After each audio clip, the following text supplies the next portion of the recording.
some more thoughts from the run. This is my second little vlog video. Just running up here, beautiful day, another view of my city from the hill.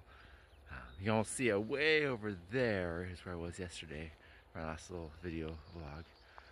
Just thinking this morning, there's so many things to think about, but one thing I was thinking about is just the nature and the condition we have as people.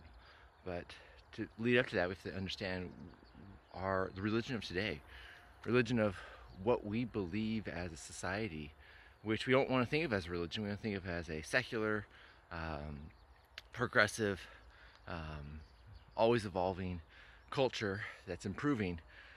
But that thought is a religion. That is how do we become pure? How do we become set apart? How do we do good things? And this underlying belief that we have, even as Christians, it just permeates our culture. And as Christians, we become colonized by the culture. We start to think like the culture because we start thinking and listening to the culture, and that's our primary input. And this idea that we can become perfect, we can become better with enough education, with enough input, with enough, in the right conditions, everyone is a good person inside. Everyone is basically good. Everyone, they just had hard problems, they've had hard circumstances, their environment has made them the way they are.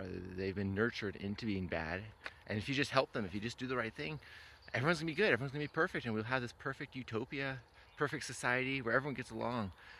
And it's such a me focused culture. My time, what I want to do, I'm going to take care of myself. You can do whatever you want to do. The world is your buffet. All these ideas that we can do anything, leave all opportunities open, don't close doors. And this me culture just starts to become overwhelming, and you see that nowadays, and so many people dealing with depression. Sorry, my glasses are fogging up here. People dealing with depression, and just it's overwhelming. They hide into their holes, they hide on the screens, they hide into whatever finds them. And actually, it's interesting just how even health, taking care of your body, becomes a me focus, because that's the only thing I can control. I can control my workouts, I can control this, but ultimately we can. As I am getting older, I'm just realizing my body's falling apart. I'm not as strong and as resilient as I was 10 years ago. And I just thank God every day I'm able to do one of these runs and able to go out there and get my exercise because I enjoy it. It's a gift. It's something God has given me and allowed me to do, but it is a gift, and any day could be my last run. And I just want to make the most of these, so that's one reason to start these little video blogs. But going back to the me culture, the I, if you think about it, I mean, Greek mythology, they call that hubris. They call that the selfishness, and that was always a fatal flaw of the hero. The hero is so me focused. I am so invincible. I can do whatever I want to do, and that led to his demise. That led to his undoing. And what's that doing to us as a culture? I mean, we're so broken as a culture. I mean, you start to see things falling apart, and you go, "What's wrong?" And maybe that's the problem. Maybe we're so me focused. And that gets into where we have sin. Sometimes people refer to sin, I know I mentioned it yesterday, as a disease, and I think that's a good analogy. But even better than a disease, sin can be seen as a rebellion of us saying, I want to do it my way. I don't want to do what God wants me to do. I want to do what I want to do.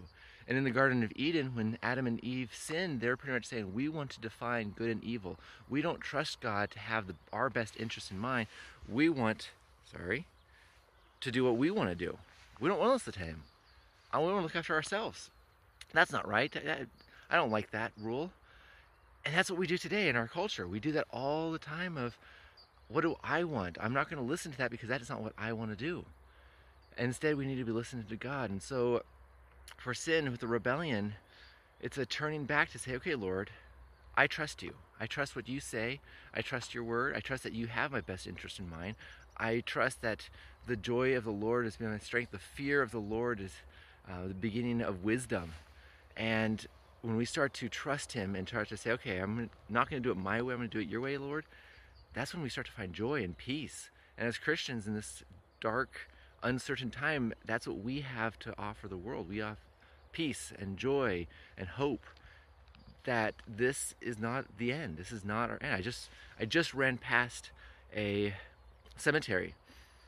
I was reading Psalms 89 this morning, and the end of all of us is death. We're all gonna die. We might be healthy today, and tomorrow we're not. We might get tomorrow a call that we get cancer or coronavirus or who knows what. This world will not last forever. So what do we put our hope in? Where are we aiming for? Who are we trusting? Are we trusting in ourselves, or are we trusting in God?